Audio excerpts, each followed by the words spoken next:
नमस्कार साथियों, स्वागत है आपका हमारे YouTube चैनल एग्जामोफोबिया में। मैं धर्मेंद्र। जैसा कि आप लोग जानते हैं कि हम लोगों ने 1 मई से करंट अफेयर की क्लासेस शुरू की है और जो आपके आगामी यूपीएससी और स्टेट पीसीएस प्रिलिमिनरी एग्ज़ाम को देखते हुए काफ़ी महत्वपूर्ण है। इसके साथ ही हम लोग इसमें प्रिलिमिनरी एग्ज़ाम को देखते हुए तो क्वेश्चन डालते हैं, साथ ही आपका मेंस का एनालिसिस में कौन सा टॉपिक्स मेंस के किस पेपर से कोरिलेट करता है उस पर भी डिस्कस करते हैं। तो इस टॉपिक वाइज एनालिसिस का आप लोग ज़रूर हमारे चैनल के माध्यम से लाभ उठाइए। और इसके साथ ही जो हम लोग कमेंट बॉक्स में क्वेश्चंस आप लोगों से मांग करते हैं कि आप क्वेश्चंस जो हम लोग लास्ट में क्वेश्चन पूछते हैं आज के करंट टॉपिक के हिसाब से, तो उनके आंसर आप लोग ज़रूर देने की कोशिश किया करें और अपना टॉपिक का आंसर नेक्स्ट क्लासेस जो होती है उसमें टैली कर लिया करें। तो चलिए आज का करंट अफेयर स्टार्ट करते हैं।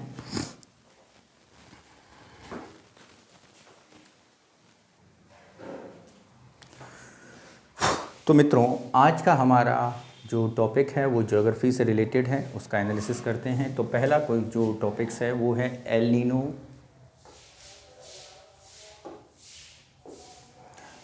नीनो चक्रवात विरोधी प्रणालियां भारत के बड़े हिस्से में अप्रैल में लू क्यों चली, इस पर एनालिसिस किया गया है। इस पर ज़रा देखते हैं। अप्रैल सामान्य रूप से गर्म रहा है। भारत मौसम विभाग IMD के अनुसार महीने के पहले 26 दिनों में भारत के छोटे हिस्से या काफ़ी बड़े भौगोलिक क्षेत्र में लू की स्थिति का अनुभव हुआ। क्या पृष्ठभूमि है, ज़रा इसमें देखते हैं। इसमें ज़रा अगर हम डिस्कस करते हैं तो क्या पृष्ठभूमि है, इसमें ज़रा हम लोग देखते हैं कि क्या एनालिसिस किया गया है। आगामी मैंने आपसे कल के ही क्लास में बताया था कि इन्वायरमेंट में एक अजीब सा चेंज हुआ है। दिन में तो काफ़ी गर्मी रहती है और रात में ठंडी हवा चलती है। इसी पर ही एक पैराग्राफ दिया गया है। Environmental panel on climate change IPCC की रिपोर्ट और मौसम मॉडल के विश्लेषण के रूप में स्पष्ट संकेत मिलता है कि भारत में हीट वेव आपको बताया था कि जब आपके शरीर का सामान्य टेम्परेचर 40 डिग्री सेल्सियस से अधिक हो जाए तो उसे हम हीट वेव के एनालिसिस में एनालाइज करते हैं। तो उन क्षेत्रों तक सीमित नहीं रहेगी जिन्हें पारंपरिक रूप से प्रवण माना जाता है, यानी गर्म माना जाता है। नए क्षेत्र विशेष रूप से दक्षिणी प्रायद्वीपीय भारत पहले से ही गर्मी की लहरों का अनुभव कर रहे होंगे।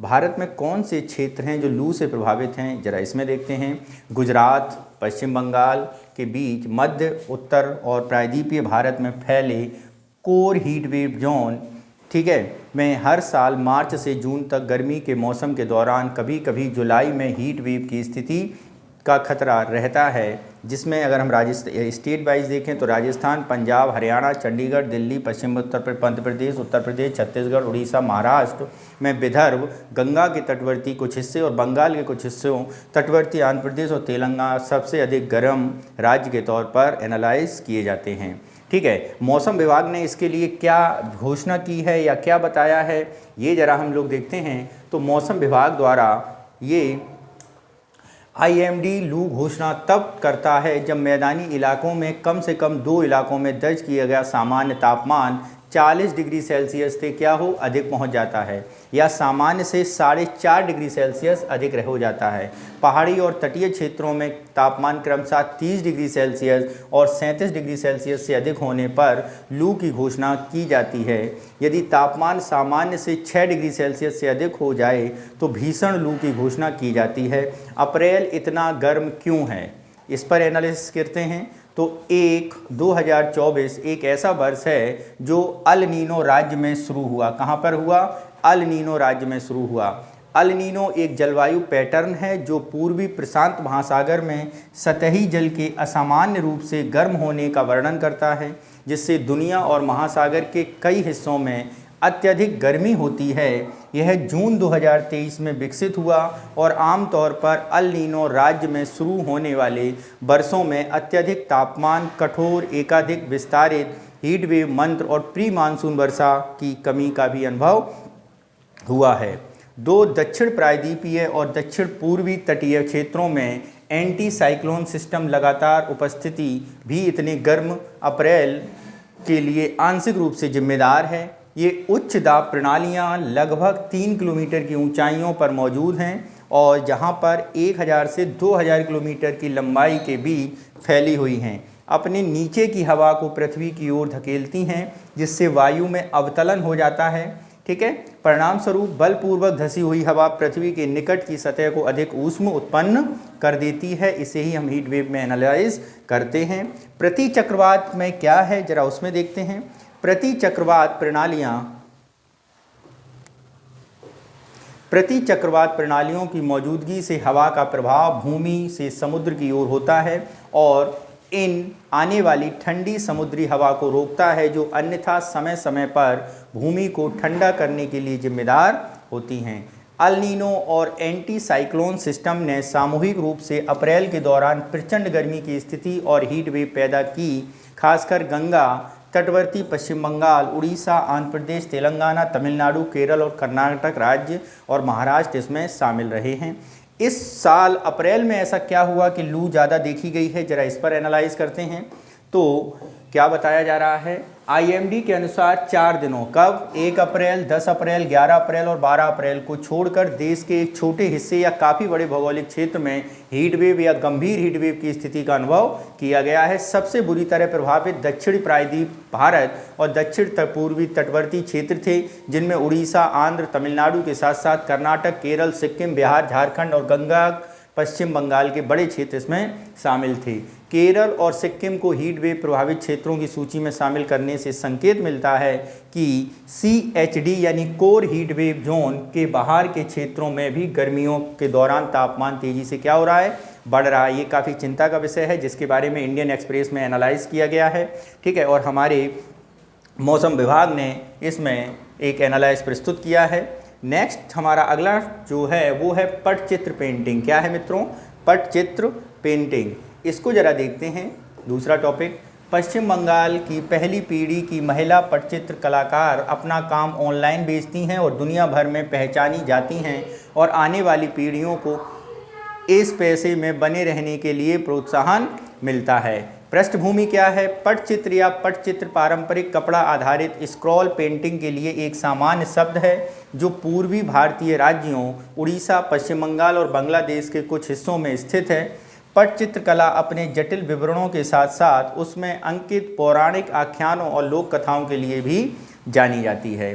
पटचित्र के बारे में और एनालिसिस करते हैं। ठीक है, GI टैग देने की बात इसमें की जा रही है। क्या है इसमें, पटचित्र पेंटिंग 12वीं शताब्दी की है और इसकी उत्पत्ति आधुनिक उड़ीसा राज्य में देखी जा सकती है। पटचित्र उड़ीसा की प्राचीन कलाकृतियों में से एक है, जो मूल रूप से पुरी के साथ उड़ीसा के अन्य मंदिरों के तीर्थयात्रियों के लिए अनुष्ठान का उपयोग और स्मृति चिन्ह के रूप में बनाई गई है।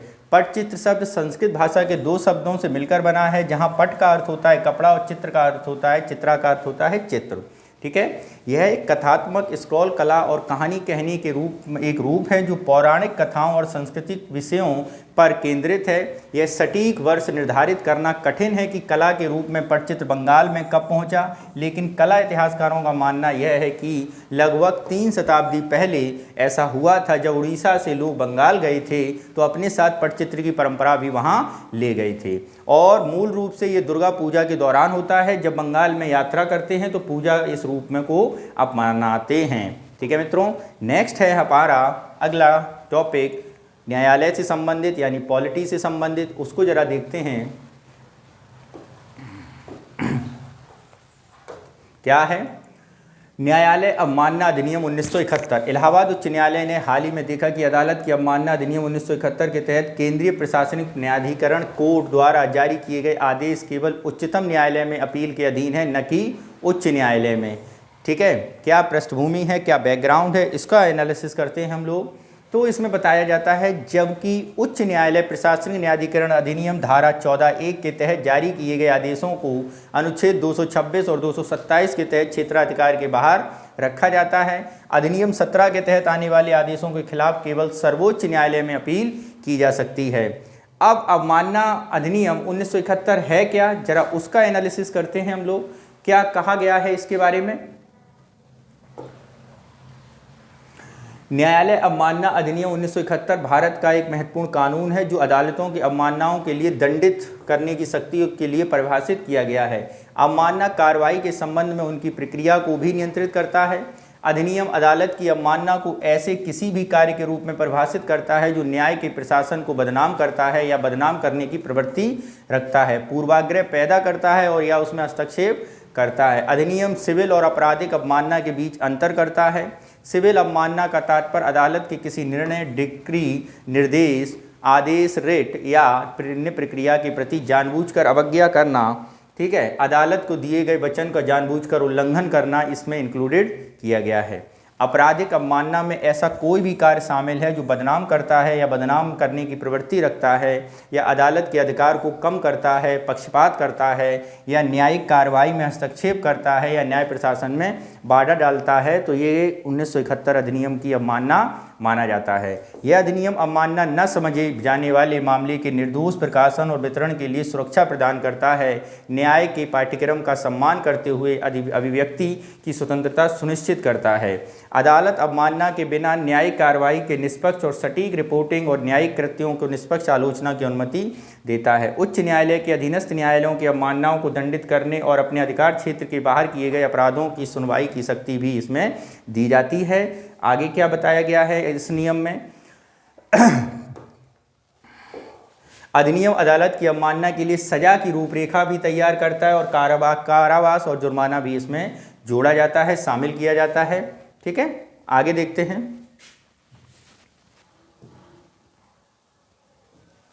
आगे है हमारा टॉपिक जापान का सागर यानी जापान सागर।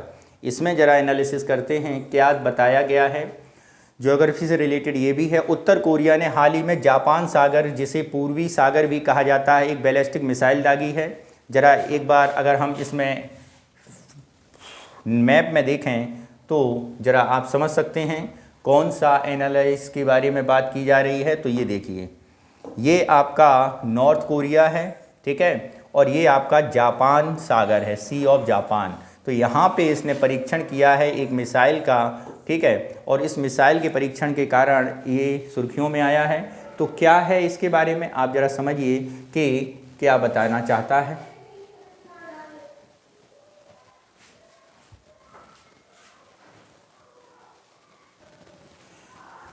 उत्तर कोरिया ने जापान सागर में किया। अब जरा इसे देखते हैं क्या है। संभावित प्रभाव के कारण इन मिसाइल परीक्षणों से पड़ोसी देश और अंतर्राष्ट्रीय समुदाय में कड़ी निगरानी रखी जाती है। ठीक है, Japan, north Korea, south Korea, America, ठीक है। जापान के बाद सागर के बारे में एनालिसिस करें और देखें क्या है। जापान सागर एक सीमांत समुद्र है जो जापानी द्वीप समूह सखालिन, कोरियाई प्रायद्वीप और रूसी सुदूर पूर्व में मुख्य भूमि के बीच स्थित है। जापानी द्वीप समूह जापान सागर को प्रशांत महासागर से अलग करता है। जापान सागर सीमा निम्नलिखित देशों से लगती है। पूर्व और दक्षिण में होक्काइडो, होन्शु, क्यूशु जैसे प्रमुख द्वीपों के साथ। रूस उत्तर में मुख्य भूमि और सखालिन द्वीप के साथ। उत्तर कोरिया पश्चिम में जापान और समुद्र के पार, ठीक है। दक्षिण कोरिया इसके अलावा पश्चिम में कोरिया जलडमरू मध्य के द्वारा जापान से अलग किया गया है।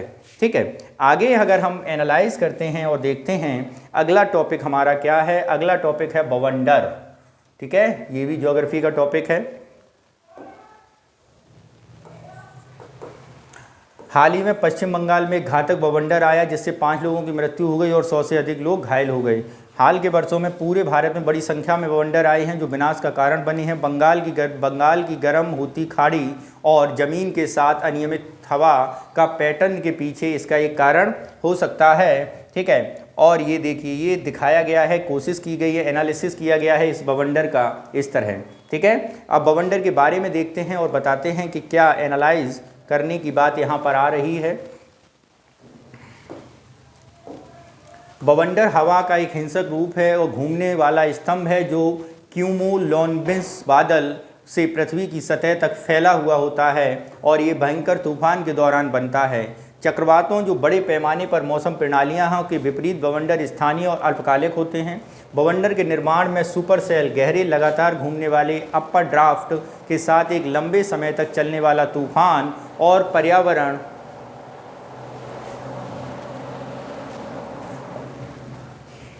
और पर्यावरण के बीच एक जटिल बातचीत भी शामिल होती है। बवंडर के विकास के लिए आवश्यक परिस्थितियां बनाने में विंड शियर यानी हवा की गति और ऊंचाई के साथ दिशा में परिवर्तन महत्वपूर्ण भूमिका निभाता है। बवंडर उन क्षेत्रों में आने की अधिक संभावना है जहां सतह से के पास गर्म और नम हवा ऊपर की ओर ठंडी शुष्क हवा के साथ संपर्क में आती है। बवंडर की अगर हम स्ट्रक्चर देखें किस प्रकार का स्ट्रक्चर बनता है, तो बवंडर जो है मित्रों, बवंडर में हवा, पानी की बूंदें, धूल और मलबा शामिल होता है। दृश्यमान फनल मुख्य रूप से जमीन से उठाई गई धूल और मलबे के साथ संलग्न से बनी बूंदों, पानी की बूंदों से बना है। तूफान के मूल सबसे कम दबाव, उच्चतम हवा की गति इसके महत्वपूर्ण क्षति हैं। बवंडर इमारतों, घरों, पुलों, वाहनों को नष्ट कर सकता है, पेड़ों को उखाड़ सकता है, परिदृश्य बादल जैसा होता है।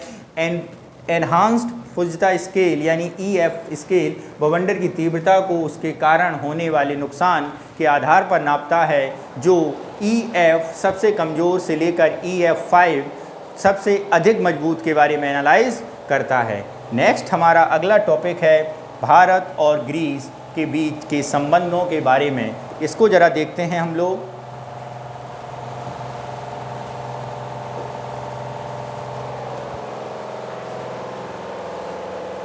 हाँ, इसमें क्या है, प्रधानमंत्री नरेंद्र मोदी ने ग्रीक के समकक्ष क्यूरिकोस मित्सोटाकिस के बीच एक व्यापक वार्ता के दौरान नेताओं ने लक्ष्य और द्विपक्षीय संबंधों में नई ऊर्जा की संचार करना बताया है।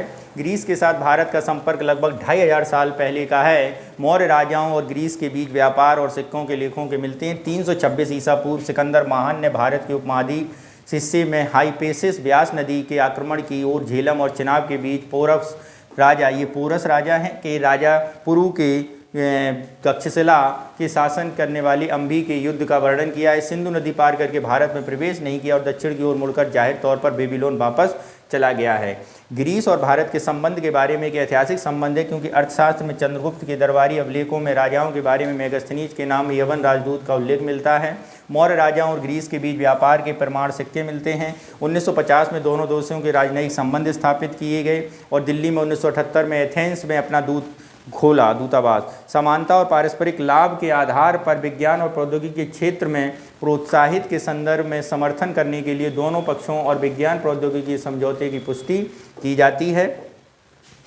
ठीक है, और ग्रीस एनएसजी यानी राष्ट्रीय आपूर्तिकर्ता समूह भारत की सदस्यता का समर्थन करता है। अब उभरती हुई तुर्की, पाकिस्तान, अजरबैजान सैन्य धुरी अक्सर थ्री ब्रदर्स के रूप में संदर्भित होती है और इस संदर्भ में ग्रीस और आर्मेनिया भारत के संबंध महत्वपूर्ण हैं और जिस क्षेत्र में बढ़ती हुई चीनी की उपस्थिति का मुकाबला कर सकते हैं। ग्रीस की सीमा भूमध्य सागर से लगती है, 3 उपमहाद्वीपों यानी एशिया, अफ्रीका और यूरोप को कवर करता है। इस प्रकार भूमध्य क्षेत्र के भारत की पहुंच बढ़ाने में मदद कर सकता है और इंडो पैसिफिक नीति के भूमध्य सागरीय क्षेत्र में महत्वपूर्ण भूमिका निभा सकता है। भारत पीरियस के ग्रीक ट्रांसपेमेंट बंदरगाह, ठीक है, से मुंबई यूरोपीय मुख्य भूमि के बीच मल्टी मॉडल लिंक खोज रहा है। इससे यूरेशियाई क्षेत्रों के बाजारों में भारतीय सामान बहुत तेज़ी से शिपमेंट हो सकेंगे।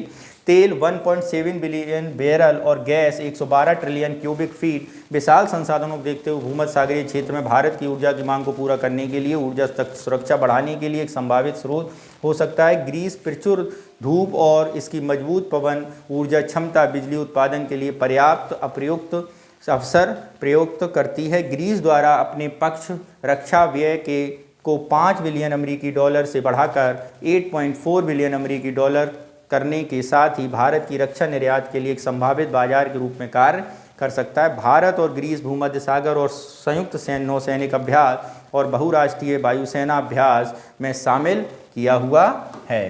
ठीक है, आगे देखते हैं भारत ग्रीस से जुड़े मुख्य चिंताएं क्या हैं, वो जरा एनालाइज करते हैं। 4 दशकों से उच्च स्तरीय बातचीत के अभाव कारण मजबूत राजनीतिक संबंध में कमी आई है। चीन राज्य की स्वामित्व की शिपिंग कंपनी कॉस्को के पास लगभग पीरियस बंदरगाह का 60% हिस्सेदारी है और इस प्रकार बंदरगाह के मध्य से भारत को कनेक्टिविटी योजनाओं में व्यापार में बाधा आ रही है। ग्रीस के साथ भारत व्यापार संबंधों को सीमित व्यवसाय अवसरों, अपर्याप्त निवेश और पूंजी प्रवाह, निर्यात को बढ़ावा, सक्षम उद्यमों में कमी और आदि चुनौतियों का सामना करना पड़ सकता है। ग्रीस और साइप्रस दो यूरोपीय संघ के सदस्य देश हैं और यूरोपीय संघ भारत के बीच एक पुल के रूप में कार्य कर सकते हैं और इस प्रकार द्विपक्षीय संबंधों को मजबूत और तत्काल कदम उठाने के लिए आवश्यक है। भारत अपनी क्रेडिट लाइन का विस्तार कर सकता है और चीन की उपस्थिति का मुकाबला करने के लिए सॉफ्ट पावर और प्रवासी भारतीयों का उपयोग कर सकता है और चीन की ऋण जाल नीति का विकल्प प्रदान कर सकता है। संयुक्त विपणन अभियान और बेहतर हवाई कनेक्टिविटी सहित पर्यटन के संदर्भ में प्रयासों के सहयोग करें। ग्रीस भारतीयों के बीच एक लोकप्रिय पर्यटन स्थल के रूप में उभर रहा है। सूचना समझा का साझाकरण और संयुक्त नौसैनिक अभ्यास सहित समुद्री सुरक्षा का सहयोग बढ़ाया जा सकता है। ठीक है, तो ये एनालिसिस था हमारा इंडिया ग्रीस के संबंध के बीच। अब आज के क्वेश्चंस जरा डिस्कस करते हैं हम लोग, जो आज के क्वेश्चंस हैं। तो पहला क्वेश्चन पढ़िए, निम्नलिखित देशों पर विचार करिए, जापान, रूस, उत्तर कोरिया, साउथ कोरिया, चीन, फिलीपींस। ठीक है, उपरोक्त में कथनों में से कितने सही हैं?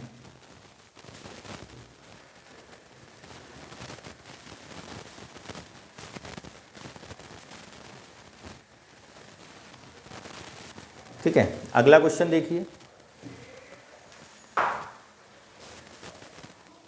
अगला क्वेश्चन है टॉर्नेडो के संदर्भ में बवंडर हवा। ठीक है, कितने कथनों में, इसमें एनालिसिस करिए। तीसरा क्वेश्चन देखिए आज का। ठीक है, ठीक मित्रों, आप इन क्वेश्चनों के आंसर जरूर हमारे कमेंट बॉक्स में दीजिए। अब हम लोग डिस्कस करते हैं कल के अपने प्रश्नों के उत्तरों पर। कल हमने 3 प्रश्न आपसे पूछे थे करंट अफेयर से रिलेटेड, जो एनालाइज किया था। आज देखते हैं उनके। पहला क्वेश्चन क्या था? भारतीय नवीकरणीय ऊर्जा एजेंसी भारत का एक नवरत्न उद्यम है। ठीक है, नव कंपनियों में वित्तीय लचीलापन और सरकार की मंजूरियाँ मिल जाती हैं। यानी अगर हम इसमें आंसर देखें इस क्वेश्चन का, तो मित्रों इस क्वेश्चन का जो आंसर होगा वो होगा ऑप्शन सी। क्या होगा? ऑप्शन सी होगा हमारा आंसर। नेक्स्ट क्वेश्चन चलते हैं। क्या है हमारा अगला क्वेश्चन? अगला क्वेश्चन है जीआई टैग से रिलेटेड। क्या बता रहा है? निम्नलिखित में कौन सा जीआई टैग है? ठीक है, तो सभी देखते हैं। चंदेरी मध्य प्रदेश, कांजीवरम सिल्क तमिलनाडु, अजरक कपड़ा केरल। तो अजरक कपड़ा कल हमने देखा था वो केरल का नहीं है, वो गुजरात का है। तो कितने सुमेलित हैं? ये दोनों सही सुमेलित हैं, अजरक नहीं है। तो ऑप्शन बी हमारा क्या हो जाएगा मित्रों? सही हो जाएगा। नेक्स्ट चलते हैं अगला क्वेश्चन पर। अगला क्वेश्चन क्या बता रहा है हमारा? अगला क्वेश्चन बता रहा है कि निम्नलिखित जोड़ियों पर विचार करें। खनिज टिन कैल्साइट कितनी जोड़ी सही सुमेलित हैं? तो यहाँ पर देखें, टिन कैस्टेराइट और टेंटनम बॉक्साइट और टंगस्टन वोल्फ्रामाइट। तो यहाँ पर 2 सही सुमेलित हैं, टंगस्टन नहीं है। ऑप्शन कौन सा होगा? बी ऑप्शन हमारा सही हो जाएगा। तो इस तरह मित्रों आज हम लोगों ने कल के क्वेश्चनों का एनालिसिस किया और आज के जो क्वेश्चन हैं वो आप हमें कमेंट बॉक्स पर ज़रूर बताइए। Thank you. जय हिंद।